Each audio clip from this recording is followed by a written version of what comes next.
Good morning to all of you from Portugal.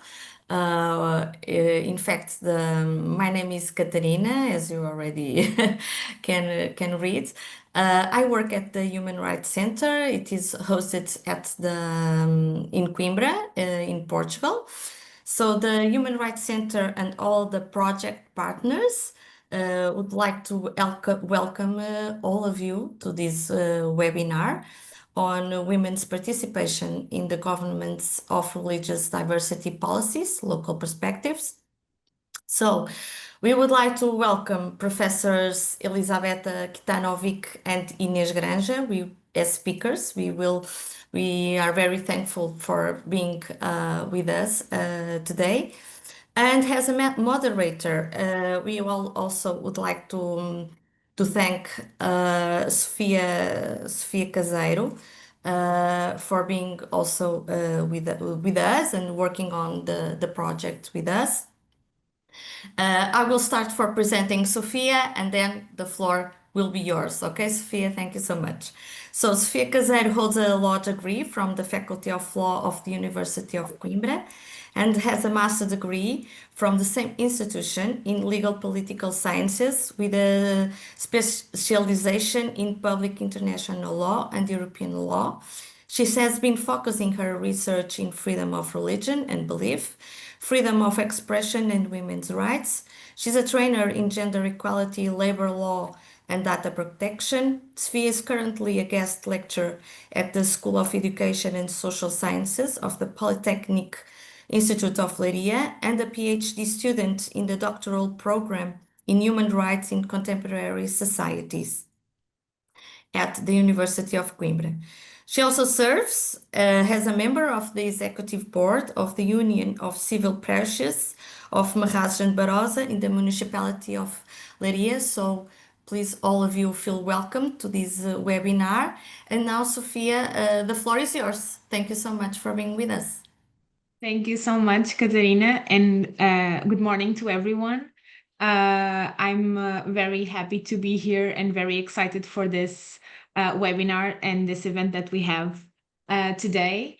I think this is a very interesting topic that we are discussing today, that we are debating. Thank you so much for Elizabeth and Inês. Thank you so much for being here and to accept our challenge to talk about this topic that's in reality we are here opening a little bit of discussion on women's participation in this in governance of religious diversity. It's a topic that I think we don't know much about. At least I'm starting to know or to look forward to know more. So I'm very excited to listen to you both, Elisabetta, more from a perspective of the role in women's governance, and Inês more about local authorities and the work of local authorities in this religious diversity. So I think it's going to be very fruitful for everyone to have to be at this webinar. And thank you all for your for being here. I'm going to start. I'm just going to do a quick note on how the webinar is going to work. So we will have the first panel, the first session or panel by Dr. Elisabetta Kitanovic. She is going to speak to us about the role of women in managing this religious pluralism, and then we will have a little bit of an exchange, a commentary, or a little bit of a talk between with Dr. Elisabetta. She unfortunately needs to get out at 11, so at 11 for Portugal, 12 for probably everyone else that's here. So we will do like this, and then we will begin the second session with Inês and go forward with that. This is how we are going to organize it. Yeah. So I'm going to present to you and give the floor to Dr. Elisabetta Kitanovic-Bros. She's a professor of human rights law at the Faculty of Protestant Theology and Religious Studies in Brussels. She's speaking to us in Brussels, and a member of the board of the European Center for Religious Studies. From 2007 to April 2025, she served at the Conference of European Churches as a program staff for advocacy and dialogue focusing on human rights and freedom of religion and belief. She led the development of KEX advocacy and human rights education, editing 6 key resources. Dr. Kitanovic holds a degree in theology and political science from the University of Belgrade and regularly lectures and researches on human rights, religious freedom and belief, religious radicalization and security, environmental rights and sustainability, and interreligious and intercultural dialogue. She's a senior partner at Lead Integrity and a member of the Advisory Council of International Academy for Multicultural Cooperation in New York, and a member of the G20 Interfaith Forum Advisory Council since 2014. Thank you so much, Dr. Elisabetta, for being here, and I will give you the floor. Thank you so much, Sophia, and thank you so much, Katerina, for your very kind introduction. And I am very pleased, of course, being based in Brussels, to see that actually EU initiatives around the European Union and around the world actually are reaching ground.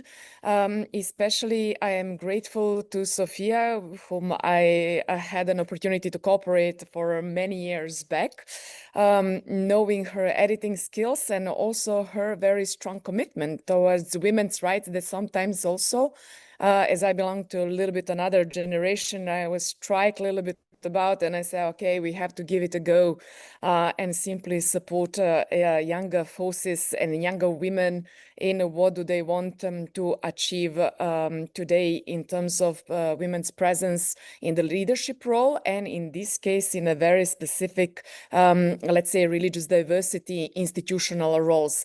Actually, there are not too many researches, let's say, on this topic, because being present as a woman of faith in my 20 years of career, working for different religious based institutions, actually I saw that actually that is not really a straightforward task, or because let's say religious sphere, it's very much man's role. And of course, now women in the last decades, starting of being pastors, for example, in the Protestant Church, in Orthodox, of course, we are far away from it. I don't think so that will ever happen. Catholic Church still have some initiatives for women, you know, like trying to have this equal role as pastors and being in a leadership role. But still, nevertheless, we see today that in the public sphere, there are some new developments, like the current Archbishop of Church of England, who is for the first time a woman. So we see actually that there is a change in society, very significant one. And of course, we are going to see in the years to come what is going to be the impact of this significant, let's say, change in our societies.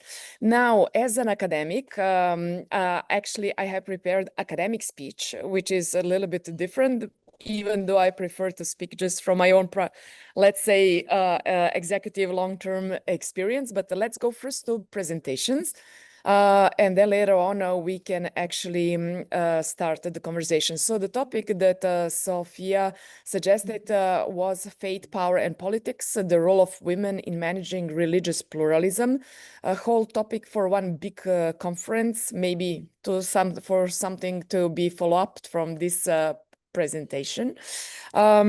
So it is a very complex topic, and it is an opportunity to give, let's say, short research presentation on this topic, which relates actually to the webinar of today, Women's Participation in the Governance of Religious Diversity and Policies, Local Perspectives from the European Union point of view. So I'm honored to speak to you today on this important topic, the participation of women in the governance of religious diversity policies from the local European perspective, and from the point of as female theologian and political scientist as well. I will try to draw interdisciplinary insights, combining theological reflections, political science analysis, and empirical data from Europe, and especially from European Union member states. So my arguments unfold like 4 major parts. First, I will set the scene, define key concepts such as religious diversity governance, women's participation, local governance in the EU context, and intersection of theology and political science in this domain. Second, I will map the empirical area. What do we know about women's participation in governance, both generally and specifically in religious diversity policymaking in Europe? Here I mean Council of Europe, and the European Union. Member states. Then third, I will analyze the positive potentials, what do women bring to the governance of religious diversity, including theological and normative arguments, political science insights, and local level case studies where data exist. Fourth, I will address the challenges and negative aspects of or limitations, structural barriers, intersectional concerns, unintended consequences, local level difficulties in applying gender inclusive governance of religious diversity. I will conclude with reflection and recommendation for advancing women's participation in this field. So I think we can have the next slide. Setting the scene and concepts and the perspectives. So let us begin by clarifying what we mean by governance of religious diversity policies. Religious diversity refers to the presence of multiple religions, faiths, beliefs, and non-beliefs within the given society.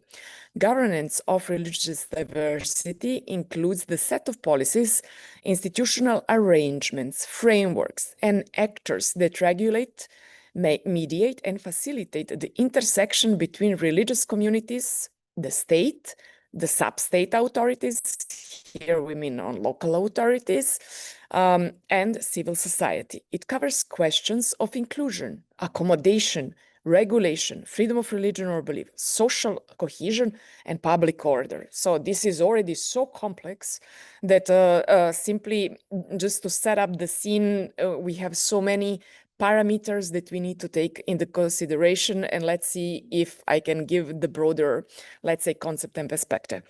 Within the European context, the governance of religious diversity often involves multi-level governance, the EU level, national level, regional and local level.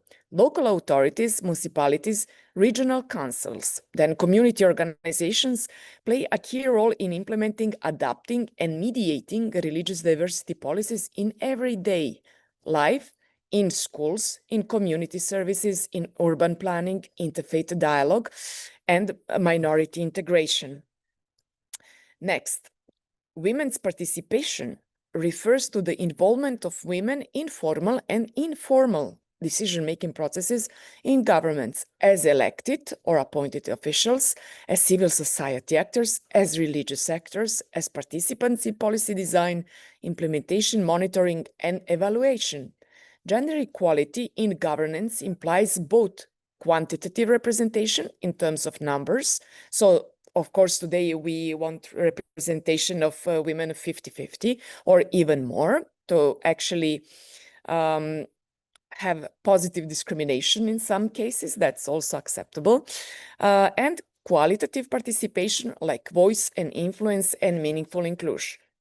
A key point from the as female theologian, for me, women in religious traditions and in religiously grounded public spaces bring both spiritual and ethical perspectives and lived experience, which can deepen and enrich governance of diversity.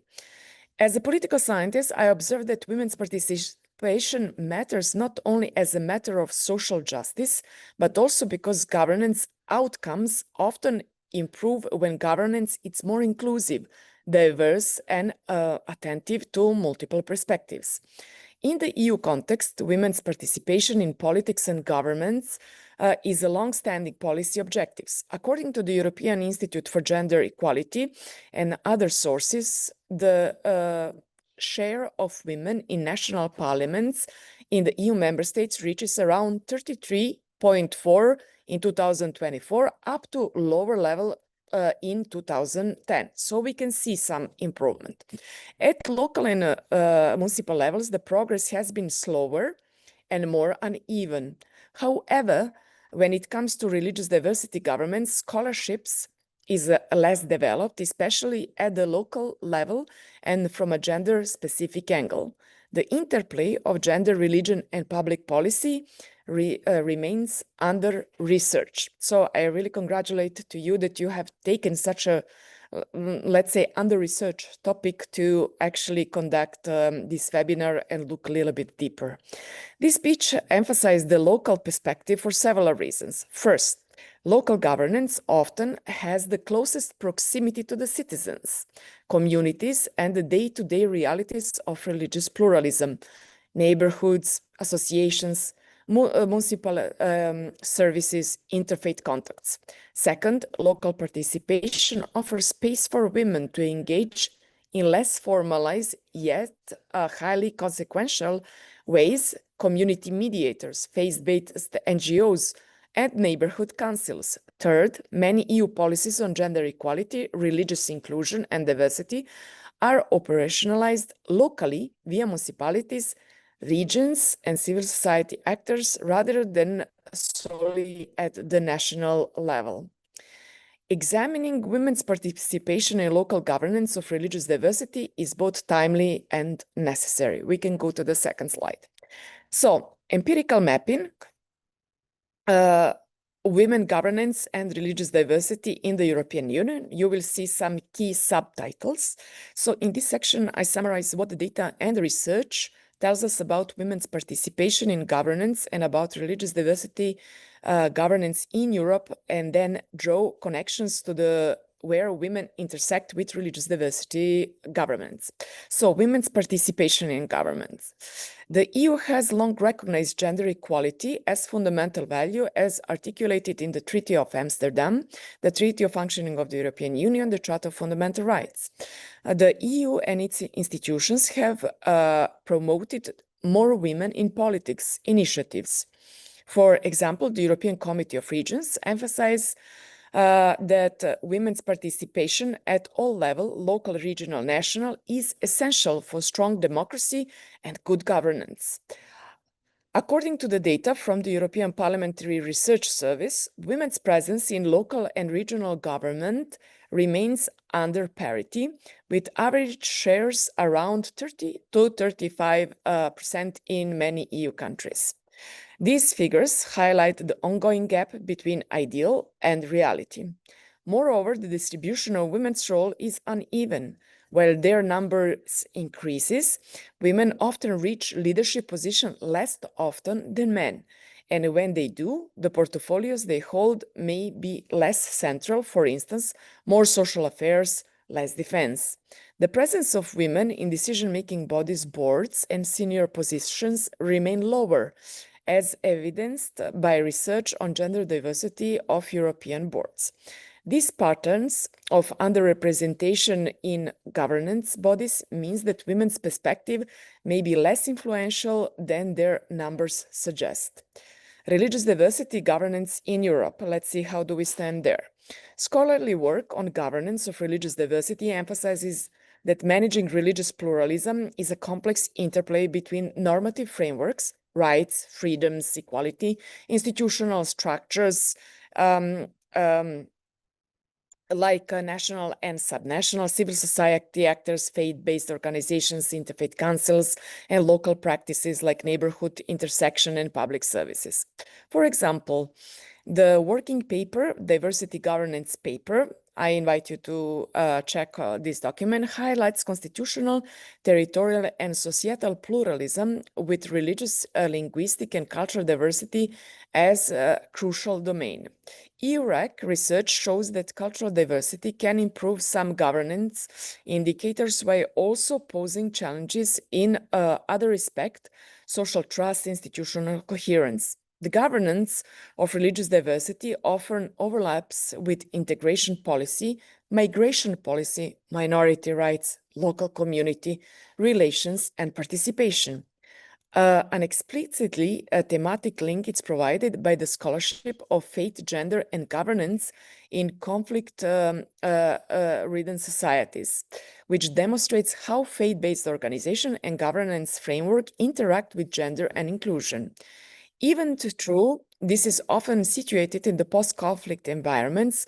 The conclusions offer insights on how religious diversity governance interacts with gender and inclusion more broadly.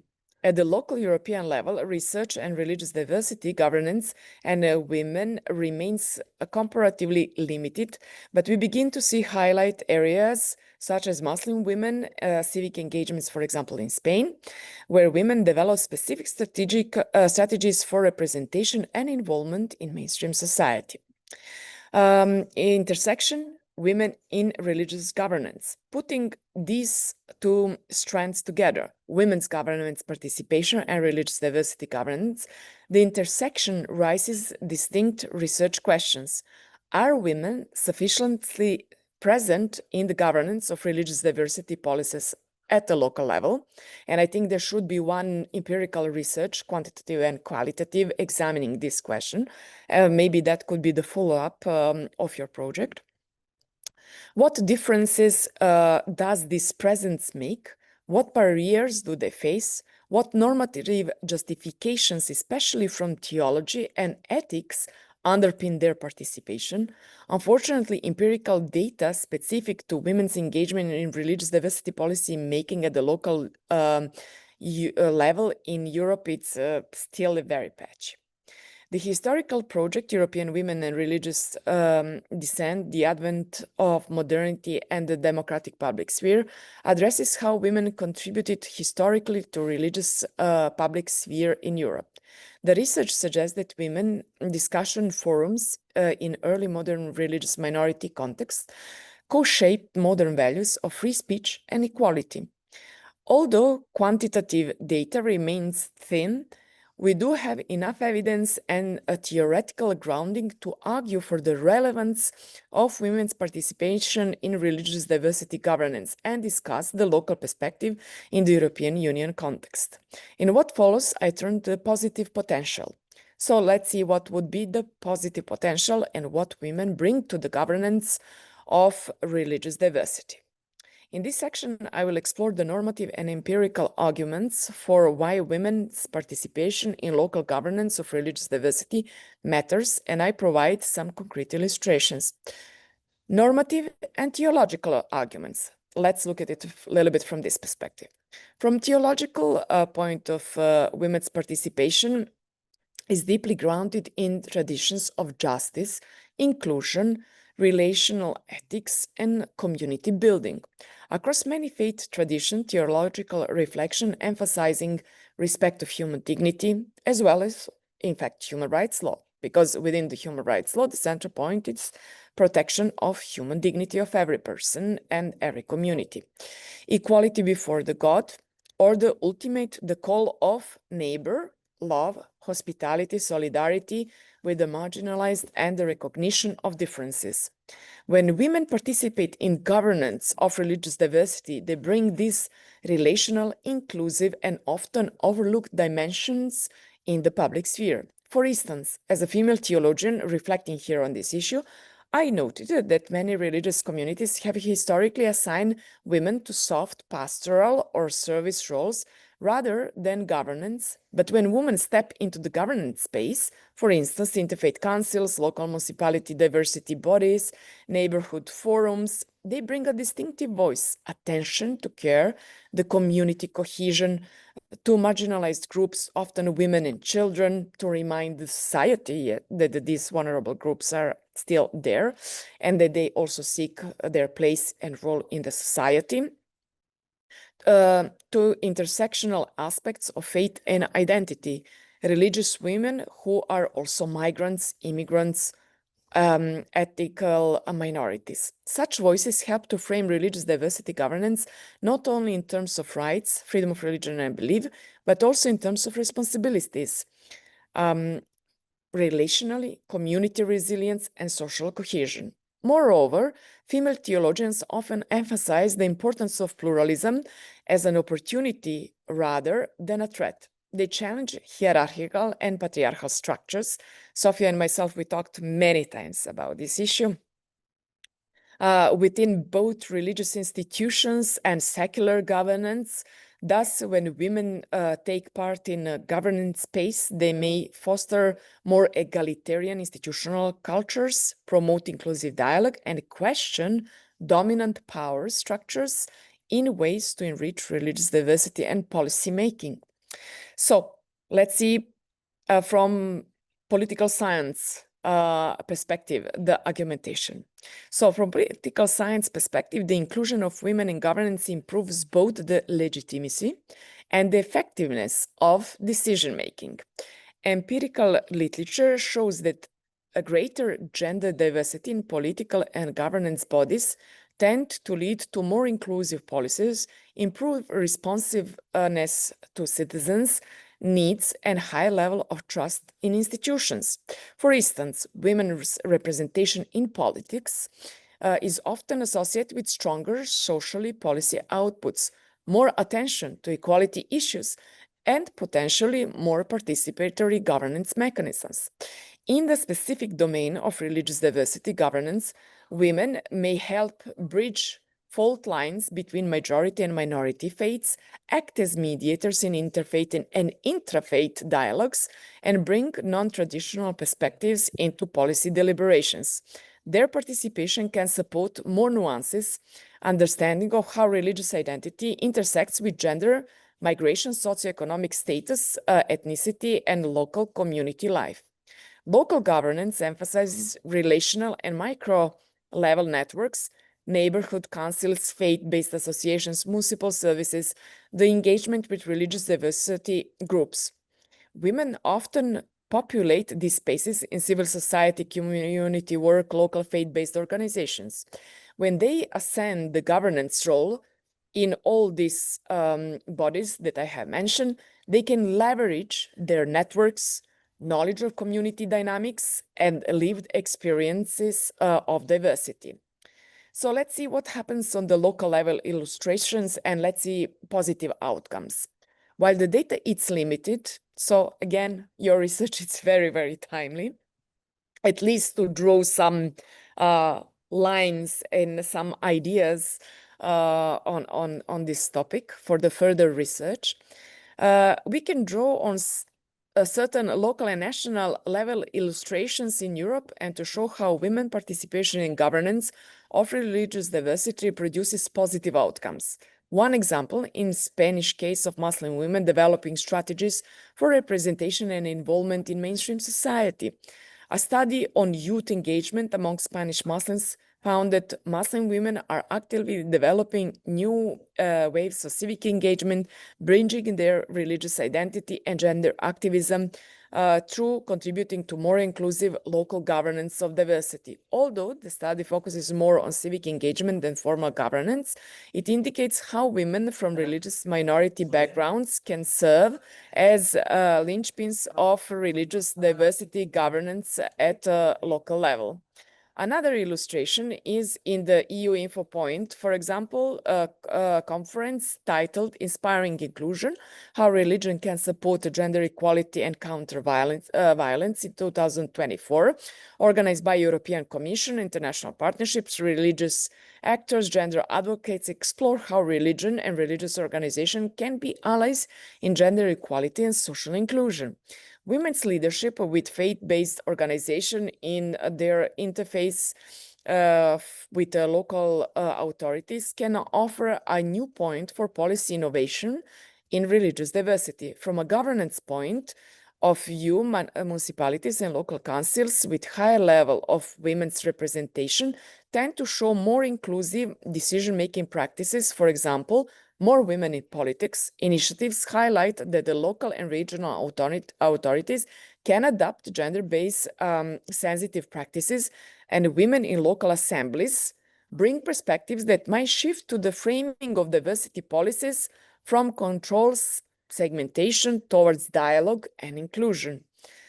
Actually combining theological and political science reasoning, we can articulate three positive potentials of women participation and local governance of religious diversity: enhanced legitimacy and trust. You can see here on the slide, women's participation signals inclusivity and can bolster the credibility of diversity policies among religiously diverse communities, especially those in which women may be underrepresented.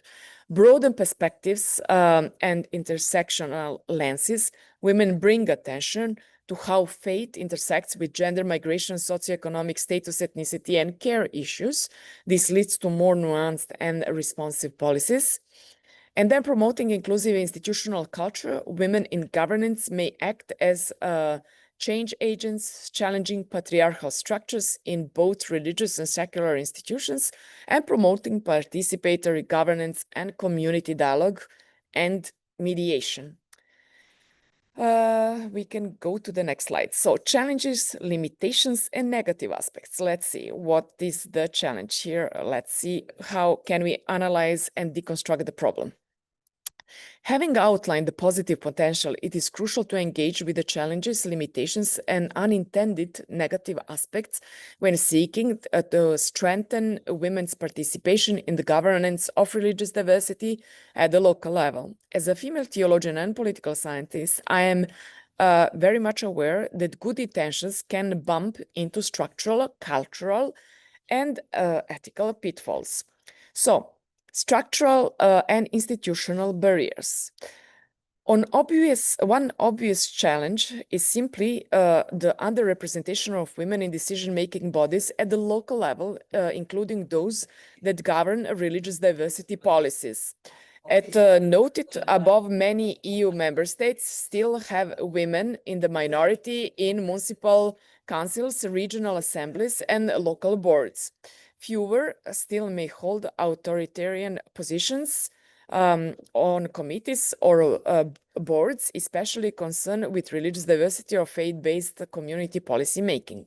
Structural barriers include gendered norms, public life still seen as a male domain in many local contexts, lack of recruitment pipelines for women and faith diversity policy making, fewer women from religious minorities backgrounds in governance, and limited access to the networks and informal gatekeeping mechanisms. Political science research reminds us that corrective mechanisms like quotas help, but are not actually the solution to this long-standing problem actually that we have. And what we can see that representation does not automatically equal influence or meaningful participation.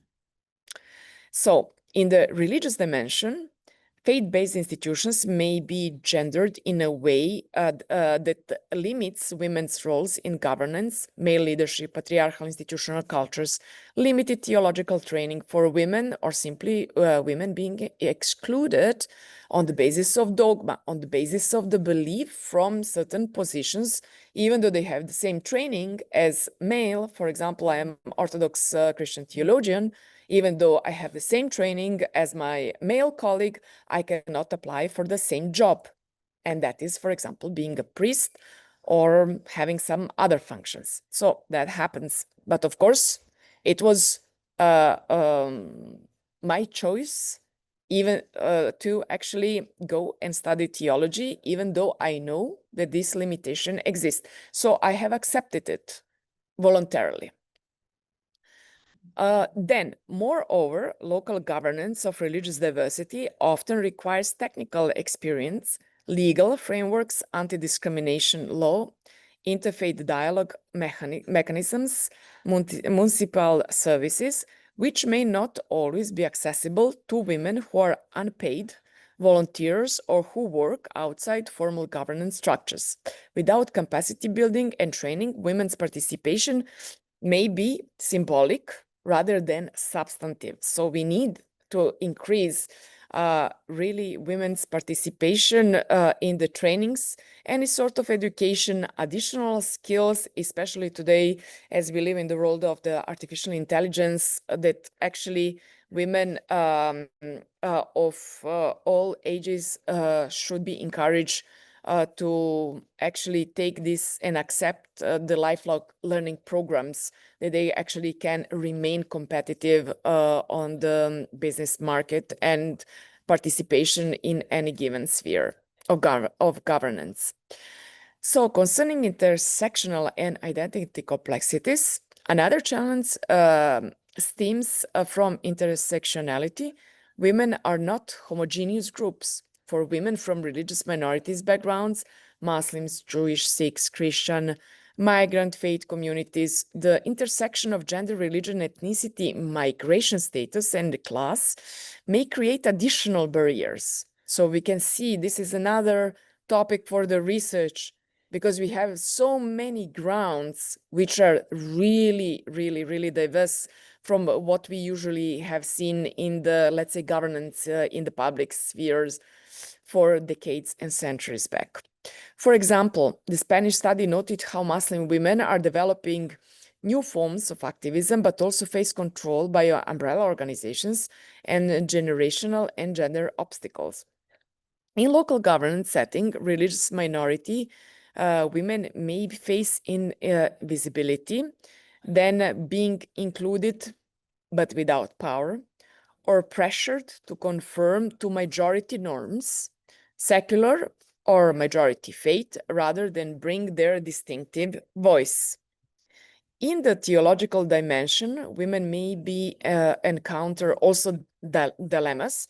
For instance, religious diversity governments may require negotiating between commitments to one's faith tradition and demands to secular policy framework.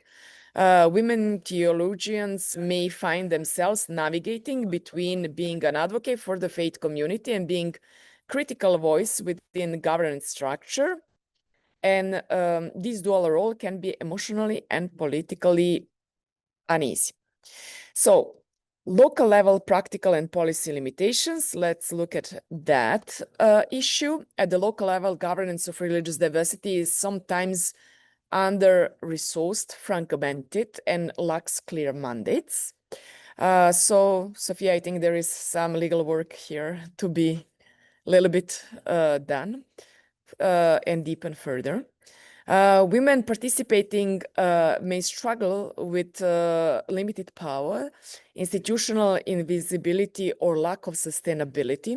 Local councils may establish interfaith committees, but if women are not present in the key positions, their influence may be marginal. Moreover, if diverse women are present but without formal recognition or formal challenge of voice, their contribution may remain informal and undervalued. Another limitation is that framing of religious diversity governance often remains narrow, focused on integration of immigrants, managing differences, preventing conflicts, rather than of transforming of power structures or genuine pluralism. Women's participation may be co-opted in such kind of models of diversity governance, symbolic gestures, rather than challenging structural injustices or patriarchal systems. And negative consequences can also be overload or double burden. Women may be recruited into governance role precisely because of their gender and perceived empathy, but without appropriate support or resources, leading to burnout, marginalization, or indivisibility of their labor. Also, if gender inclusive governance is not mainstreamed but remains siloed, women may be confirmed to certain gender or diversity roles rather than fulfill participation across the board. Another point is unintended consequences and critical reflections. From a critical perspective, we must also ask, could the emphasis on women's participation, religious diversity, governance inadvertently reinforce gender divisions or symbolic inclusion rather than substance transformation? For example, if women are included largely in soft roles, community outreach, mediation, while men continue to dominate formal decision-making, the gender status quo remains, and especially if man is deciding about the funding. So then, of course, there we really need to pay double attention, I would say. The risk is that inclusion becomes a performance rather than meaningful shift of power. Another unintended effect, if religious diversity governance become framed through women's lenses only, again, that is, women are asking to lead the diversity committees because of their gender, then the burden of managing religious pluralism may become feminized. That is, the responsibility of keeping social peace may lie disproportionality on women, reproducing stereotypes of women as the communal caretakers. So I would very strongly advocate women sitting in the decision making boards on funding, because this is where the true power lies. From theological lenses, there is also the risk that in seeking accommodation or inclusion of religious diversity, governance may flatten and privatize religion in a ways to devalue the distinction of voices of women from faith tradition. In other words, women who are theologians or faith leaders may find their religious traditions distinct in contributions sidelined by secular governance norms, because of course that also depends on what kind of legislation about religion-state relations do we have. And here I say religion and state, not church and state, especially because if we have a full exercise of freedom of religion or belief, that means including everybody in it. That means including different religious minorities, and not only, let's say, privileges of the nation state churches who help actually build the nation state. Again, very important, but we must not in pluralistic society forget about minorities and all kind of minorities. And one of the last points, I guess, Sophia, I'm reaching out my time limit. Reflections and recommendations. It is important to strengthen capacity and enabling environments. So first, local authorities and policymakers should invest in capacity building for women, and particularly for women from religious minority backgrounds, to participate meaningfully in religious diversity governance. This includes training in policymaking, legal frameworks, interfaith dialogue negotiations, governance processes. Women theologians and community faith leaders should be included in such capacity building. In this, let's say, recommendation, I put the emphasis on, let's say, on minority religious background women. But that means only if majority religious women's participation, it's already long time ensured, and it's not lacking, and then we need to include also minority women. But really, that from my experience, I have seen this, that majority and minority women are really properly on the qualitative and quantitative level that they're engaged in the governance. Second, institutional design matters. Then local governance bodies, municipalities, regions, councils, interfaith advisory boards must intentionally include gender parity goals in the structures. This might involve quotas or targets for women participation in committees that deal with religious diversity, faith-based organizations or local communities. And also such measures complement to the broader gender equality framework. So also in our research, it's important to see the EU gender equality strategy, and to ensure that local governance is aligned with the more women in politics agenda. And third, to ensure the participation in not merely symbolic but substantive Women should hold decision-making position, not just advisory roles. They should have budgets. This is big emphasis from my side, because without budget, it's difficult to have any sort of change with no matter how brilliant ideas are there. Mandate, so we need some legal norms in place, and of course articulation and the media space, simply that people can join and support and these type of voices and initiatives. So monitoring and evaluation should include gender disaggregated data for religious diversity governance structures at the local level. Another point is promoting intersectional and inclusive governance. I have few more points and I will conclude. Is Sophia that okay? It's okay. It's okay. It's Yeah. okay. Go ahead. Okay. Thank you. A fourth governance of religious diversity must adopt an intersectional lenses, recognizing that women's experience in religious diversity governance can vary from religion, ethnicity, migration status, class, and other identities. Local policy making should actively seek women from diverse background, Christian, Muslim, Jews, Buddhist, Sikh, non-religious, atheist, philosophical and non-confessional believers as well, or followers, and reflect the religious diversity of the local context.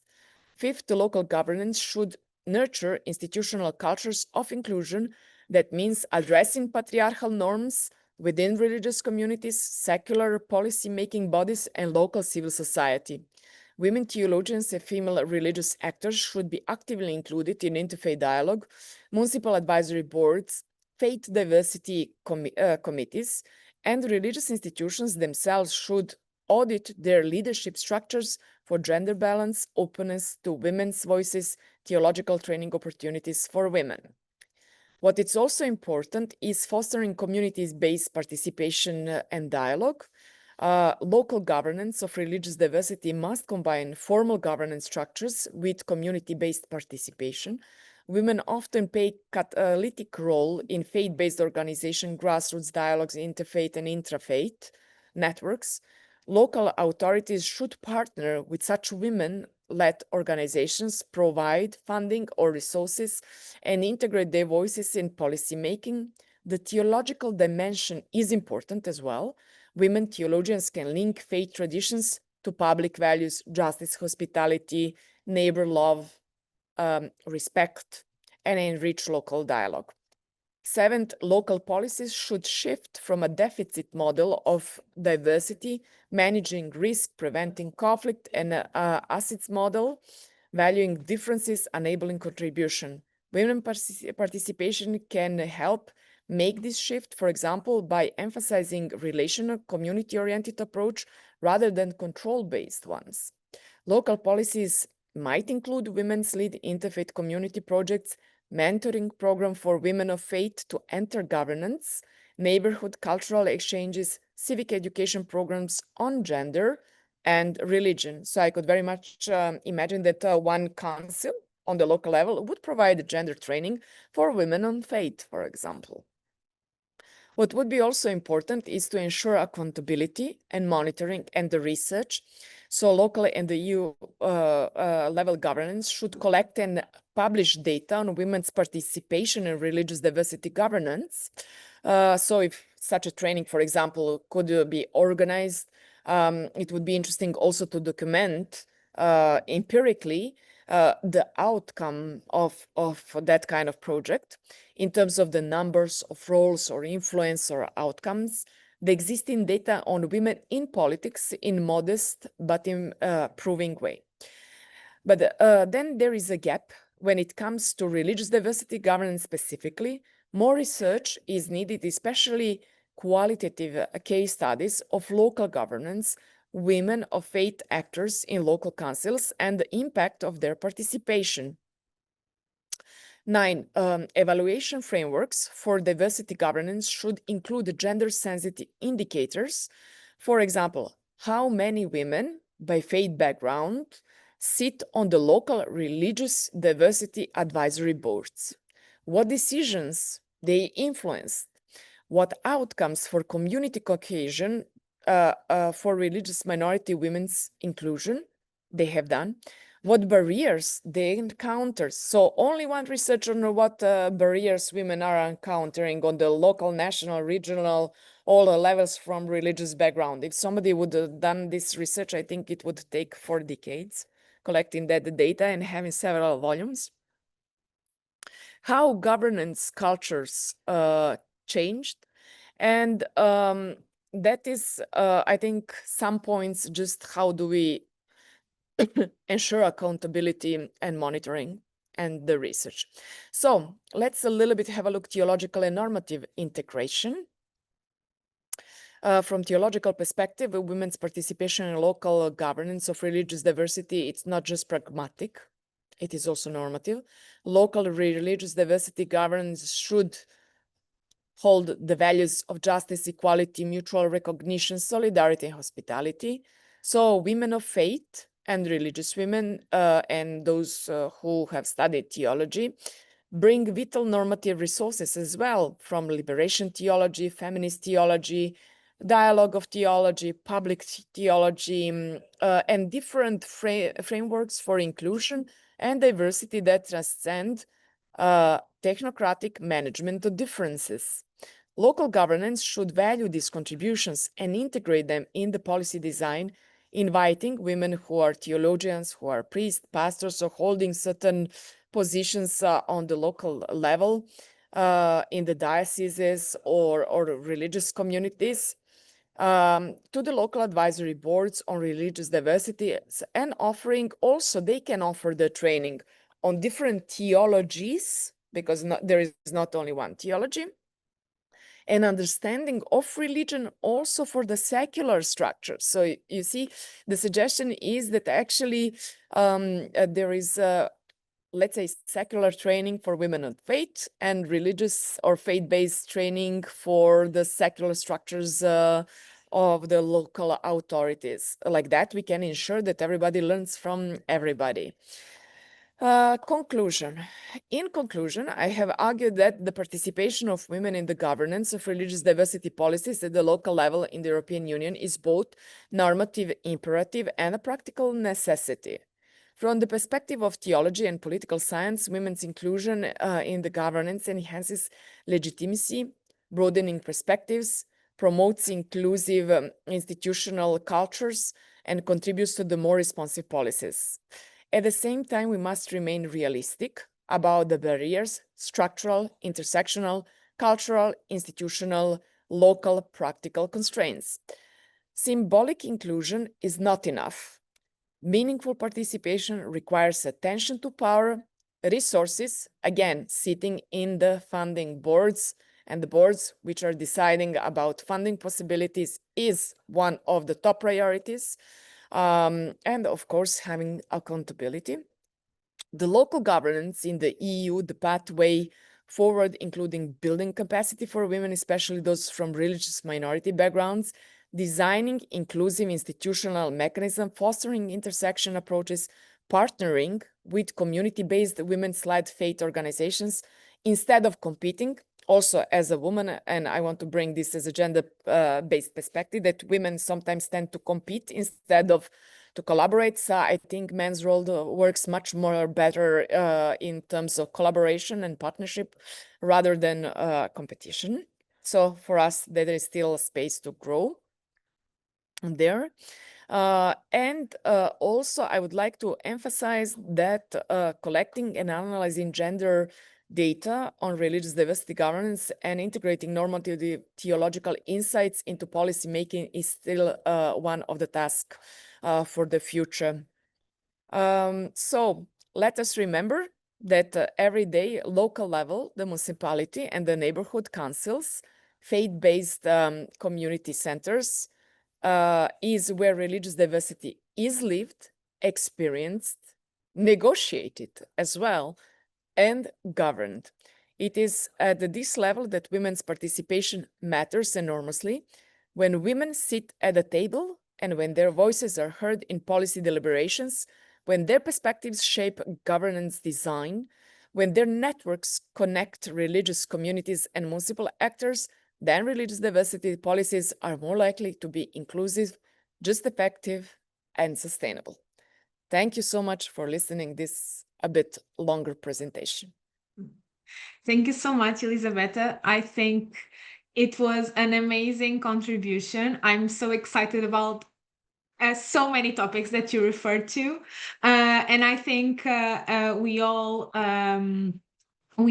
have some new perspectives on how to integrate women's participation. This, you know, that this debate on quantity versus quality of women's intervention is something that I really advocate for, and that we need to take this in consideration. And I think you made here a lot of very interesting points that we can all gather and go forward with. I'm going to let you go. I know that you are in another event, so thank you so much for taking the time to be here and to give us your contribution. We really appreciate it.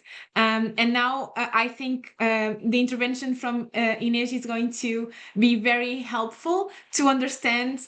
This is one thing that Elizabeth had talked about, that it's very interesting. We need more women in the religious diversity advisory boards. And now we are going to understand if those religious diversity advisory boards really exist or not, and what are the priorities of our councils. So I will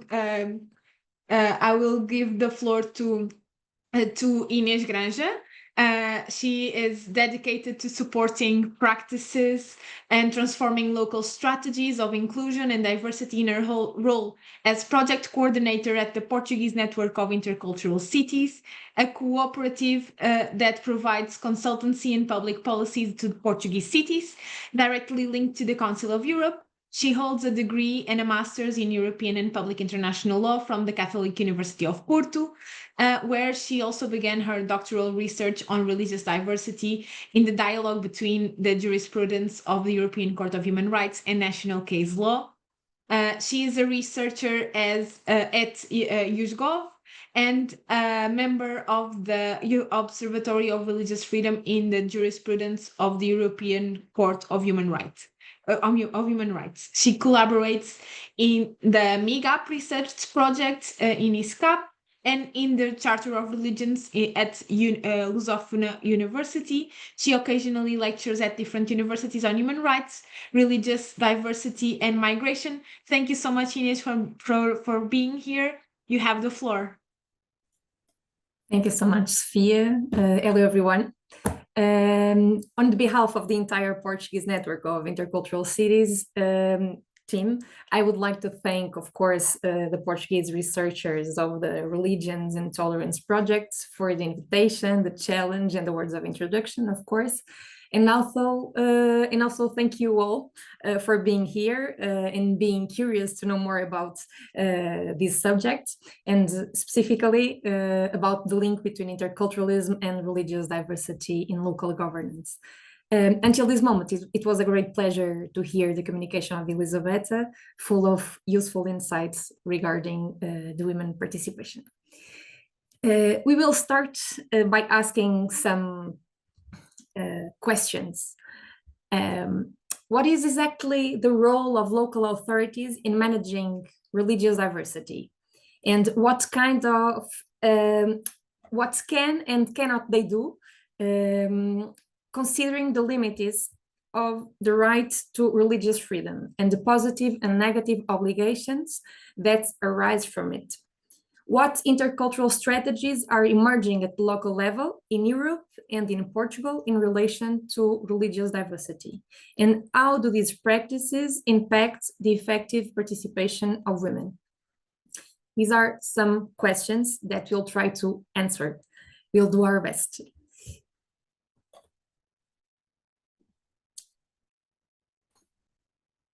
Today, we will explore the ways European cities have been contributing to ensuring religious diversity at the local level, and consequently ensuring the right to religious freedom.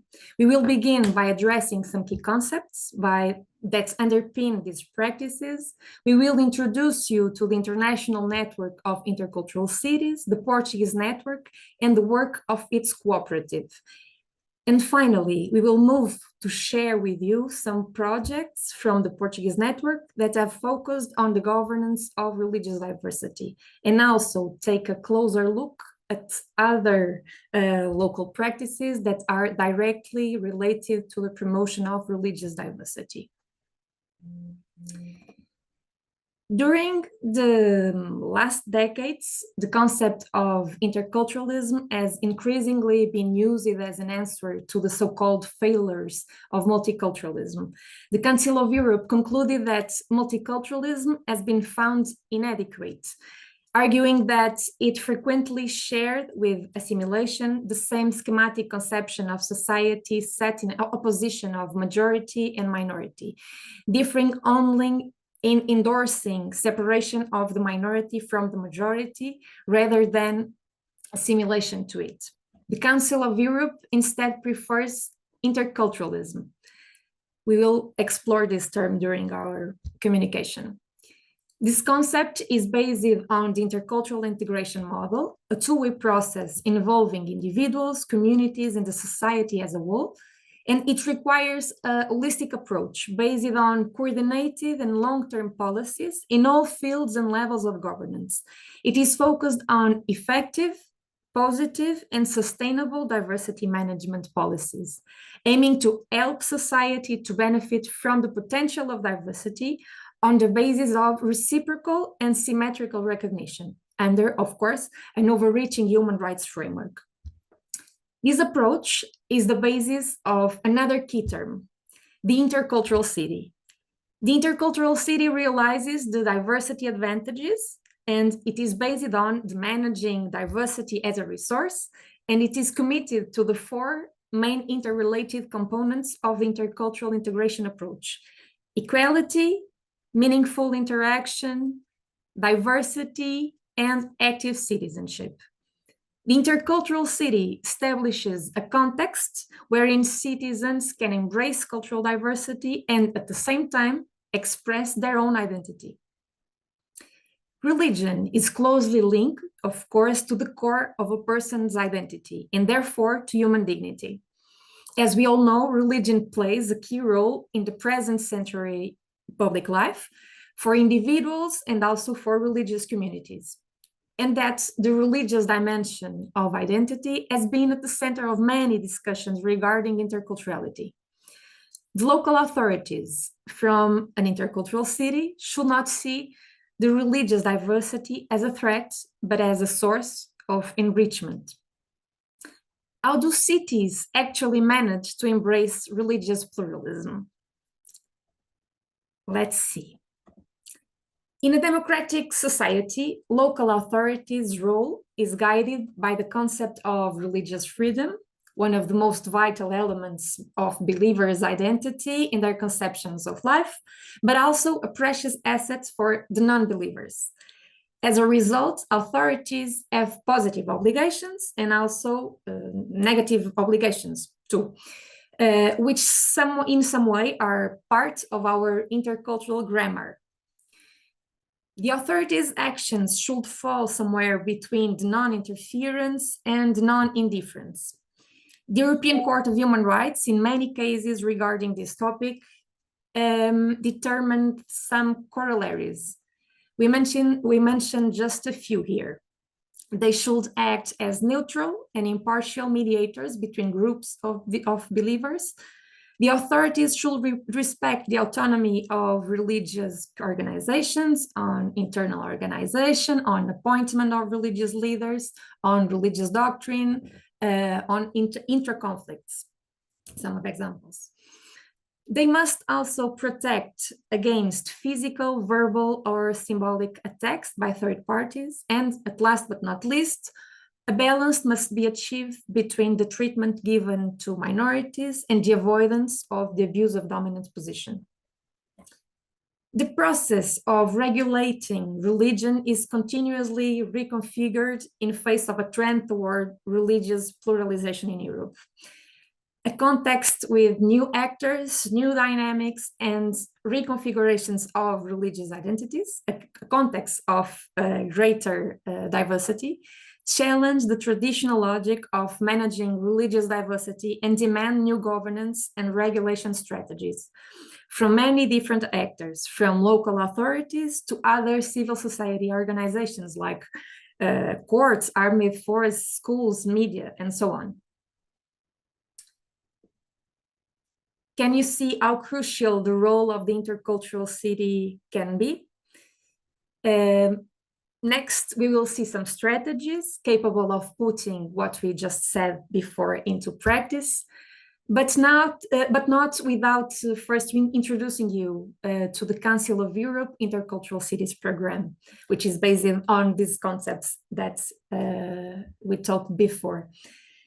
This program works with an international network of cities, regions, and other local authorities, which aim to build inclusive and resilient local communities for all.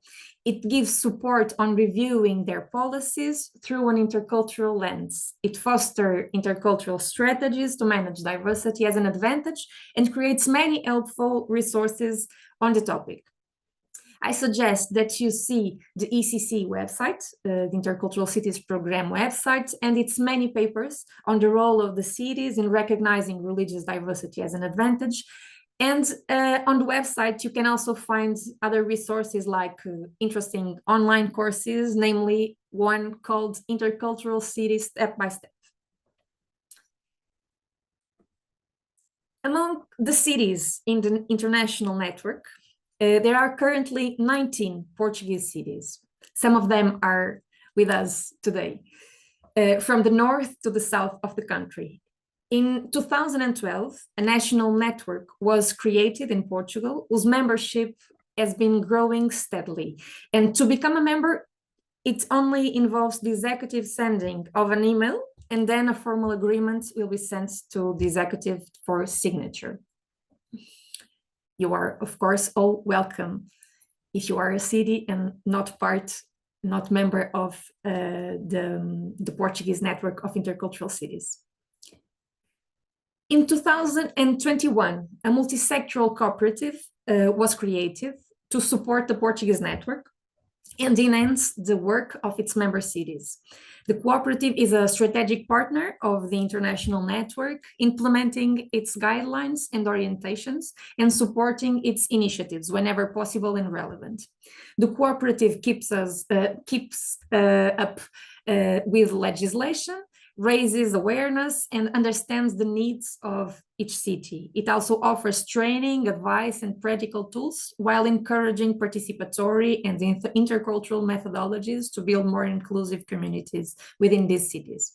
Until today, the cooperative coordinated several projects funded by the ECC program and also by the European Union that address issues such as participation, anti-racism, anti-rumors, alternative narratives, intercultural competencies, inclusive employment, and also welcoming migrant people.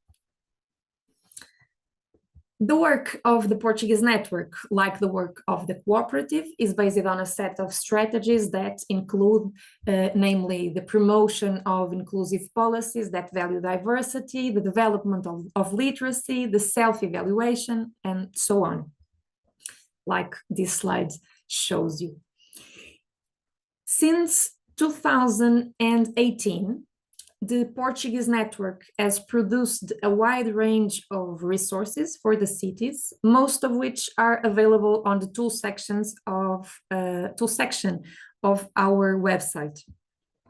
Among the resources are guides for accessing intercultural projects, for inclusive organizations, and for intercultural approach in school, some examples.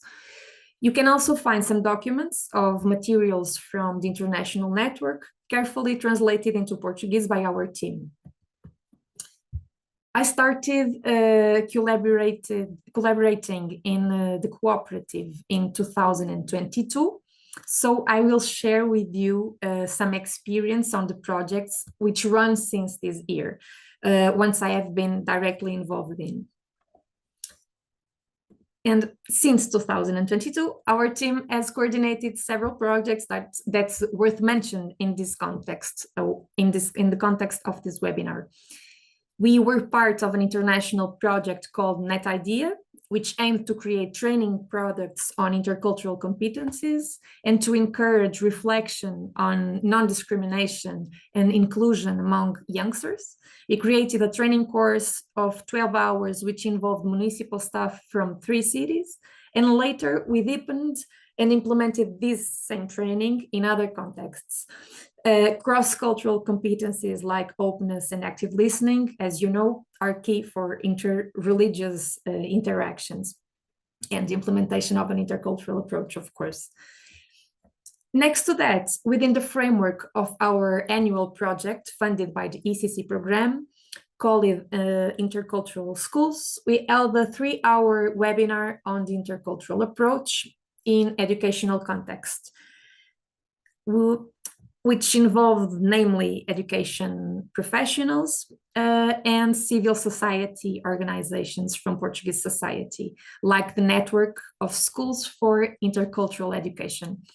And this experienced national program that aims to promote intercultural education based on network of public and private schools dedicated part of its communication to local practices in the school context, covering fundamental aspects of accommodating religious diversity within schools. Food, places of worships, clothing, religious holidays, etc. Some weeks ago, within the framework of our annual project funded by the ECC program called Intercultural Educators, we held another webinar on creating and implementing intercultural actions, precautions and challenges, where religious issues were presented. And the same project implemented an intercultural competencies training for education professionals and municipal staff, where we also addressed specifically religious diversity as a theme for the awareness raising actions that the trained agents will implement in the near future within the project. Also this year, we are working with the city of Lourdes on its municipal plan for migrant integration, which has a set of actions dedicated to interreligious dialogue. During these last years, since 2022, we also worked on projects such as diversities and EPIC, focused on participation, and with STAND focused on building positive narratives, which have these different topics on the radar. In the near future, the topic of the governance of religious diversity may be explored in greater depth, either in an interlinked or an autonomous manner, if that is what the cities want. We want now to move to other study cases from the European framework to the Portuguese context. Let's figure out how do cities apply the concept of interculturality, how do they act in face of greater religious diversity, and what intercultural strategies are emerging. The ECC program website has a very rich database to which the various member cities contribute with their own good practices. Our team encourages member cities of the national network to submit proposals on topics that are being developed locally and provides support in reviewing them prior to the submission to the ECC program. The ECC Good Practices database gathers thousands of practices on a wide variety of topics, such as the ones I listed here. And among them, we find, of course, religion and interfaith. On the topic directly related to religion, 2 practices from a Portuguese city were already reported. As we mentioned before, the database is not exhaustive. Even so, unfortunately, this is one of the least developed topics under the database. with fewer practices, suggesting eventually that there is still work to be done regarding the governance of religious diversity oriented by an intercultural approach. In Portugal, religious diversity is in fact gradually beginning to be explicitly addressed by local authorities. It is often integrated into the intercultural or the migratory dimension. There are many possibilities of dealing autonomously with the religious dimension of cultural diversity, and the governance of religious diversity implies a look into this specific aspect. Acquiring knowledge about other practices is one of the best starting points for developing this path. So this goes hand in hand with knowledge of the national religious context in which the practices are embedded. For this reason, we would like to share with you some concise, of course, and essential information in this subject, especially to people from outside Portugal. The map of religions in Portugal has been changing rapidly, mainly due to migration flows and new religious or spiritual practices. And as a result, the country's religious landscape has become increasingly diverse, with the greatest religious diversity present in the Lisbon metropolitan area, followed by Algarve. Other phenomena should also be noted, such as the decreasing role of religion in the individual sphere and also in community life, and the emergence of a new form of experienced religiosity, a kind of religious patchwork style. Portugal remains the Western European country where people are most likely to identify as believers, with Catholicism being the dominant faith, while those with no religion appear as the second group of registered in census data. Religious minorities represent around 10% of the population living in the territory. I guess that with this information, it is easier to better understand the growing relevance of the discussion that we are having today in European and also in the national context. We have mapped national and European practices at the local level to share with you, covering diverse topics, from public hearings to intercultural municipal plans.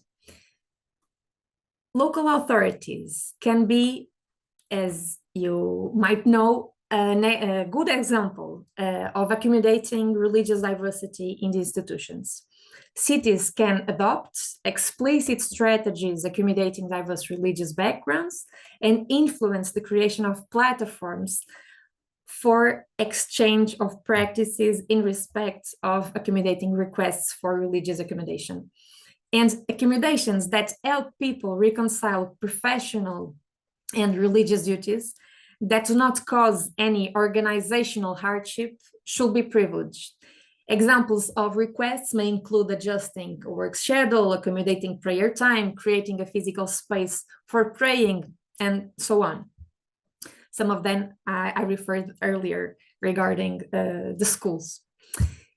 With regard to policy making and monitoring, several cities have established mechanisms to include religious communities in local governance processes.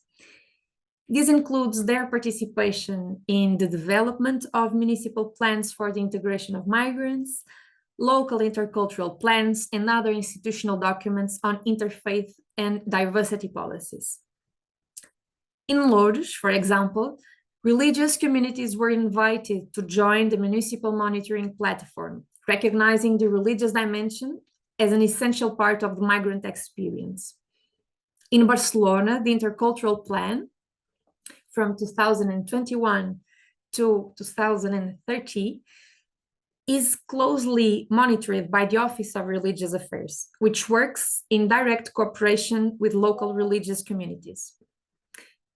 Furthermore, several municipalities have created councils and forums dedicated to interreligious and intercultural dialogue, ensuring regular consultation between local authorities and faith groups, religious communities. Examples include the Municipal Council for Interculturality and Citizenship in Lisbon, active for almost 20 years, the Municipal Council for Immigrants, Integration and Interculturality in Braga, and the Local Forum for Religious Diversity in Bilbao, Spain, which holds regular meetings between cities, city representatives, and the different religious communities. You can mention also Tenerife, Valladolid, and Salt in Spain as good examples on that. We should also highlight the importance of training municipal staff, training religious leaders, employers, and mediators in human rights, intercultural competencies, religious diversity, prevention of religious discrimination, with particular attention to intersectionality.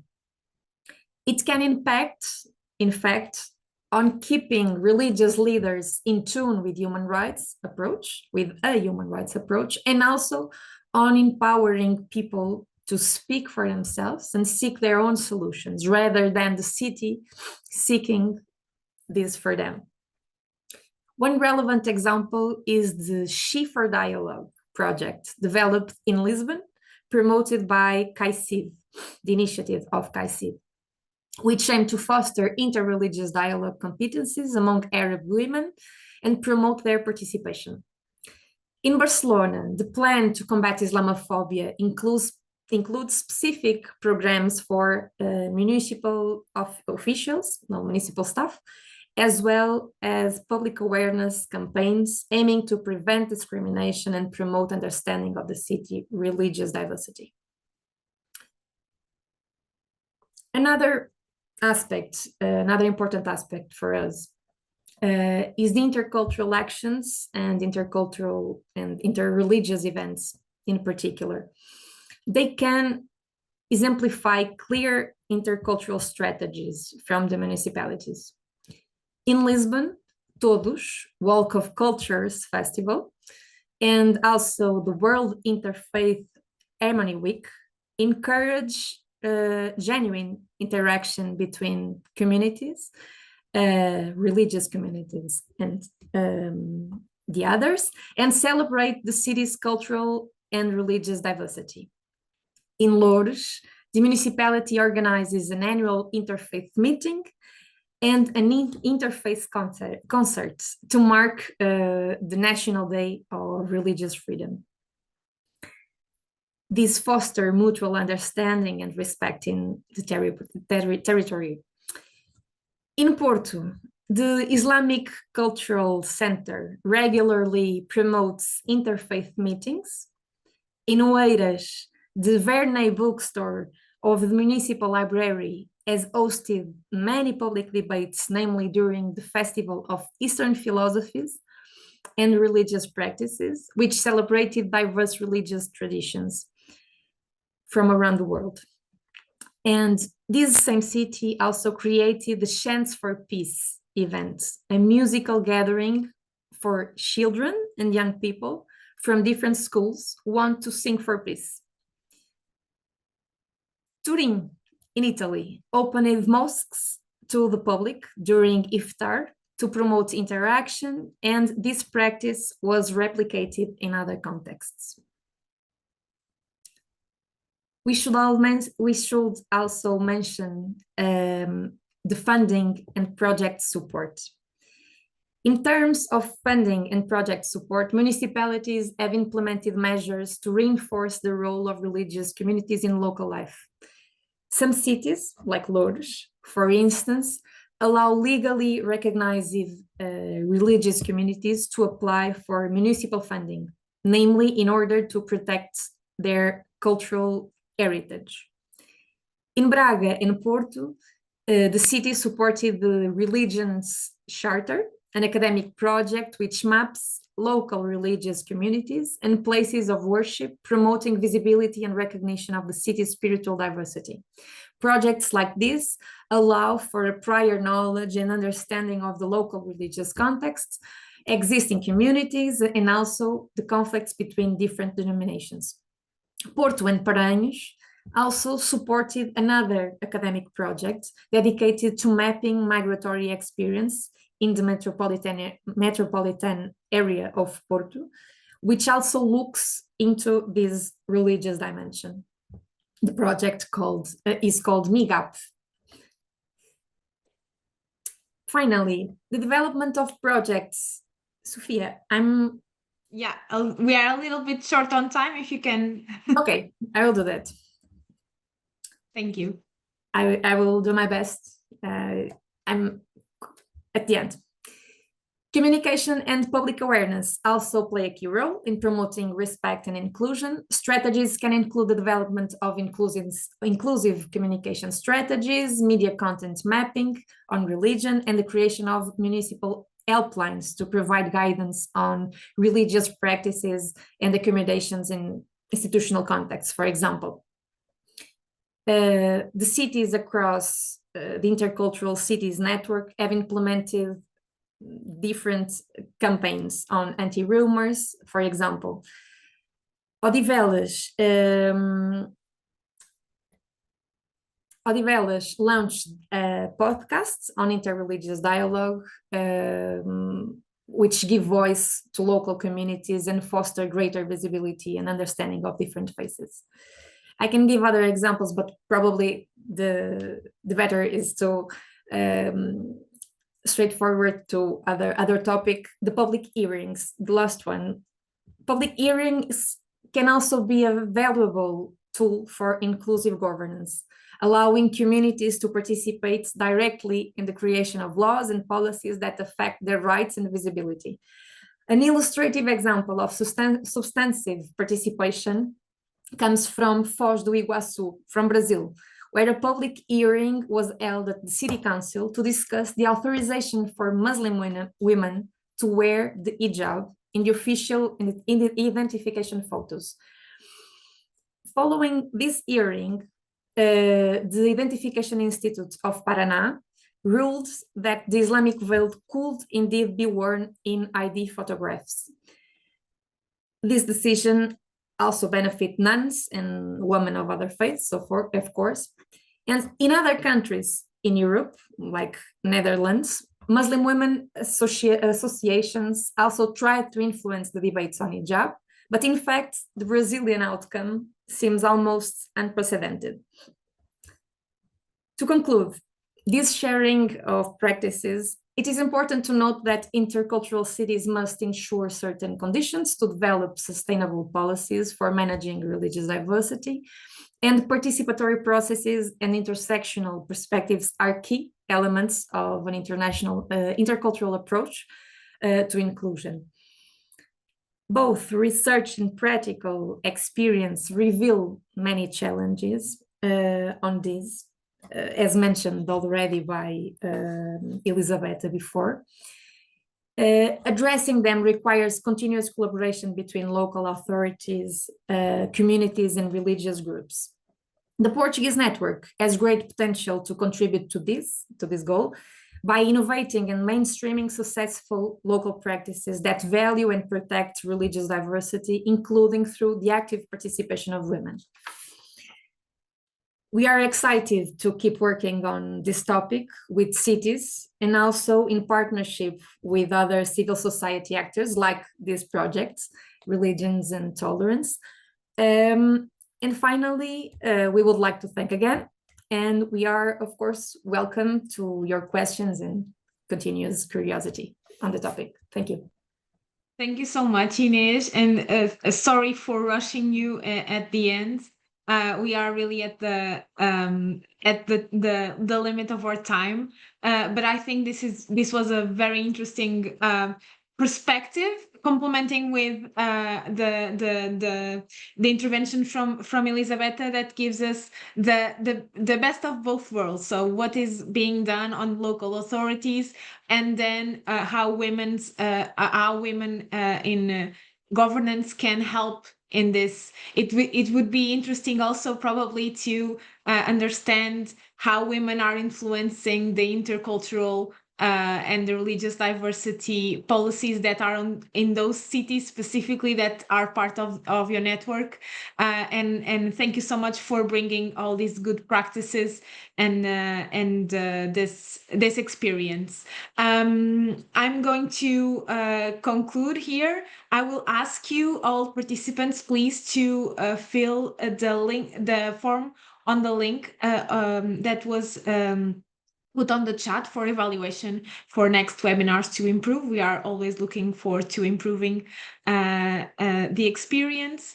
And thank you all for coming. I hope this has been helpful, useful, inspiring. For me, it was very inspiring. This is a work that is continuously has to be done continuously. We are not solving the issue in a webinar, obviously, but the project can really we can learn from these interventions and hopefully go forward in a more inclusive society with more dialogue, interreligious dialogue, that will be helpful to all of us. So thank you so much, everyone, and we will see you next time.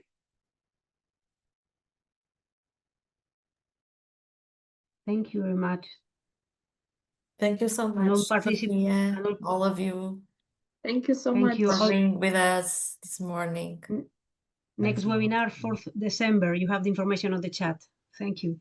So maybe we can meet on our next webinar on the project. Thank you so much. Thank you, Caterina. Thank you, Bye bye. Thank you, Filomena.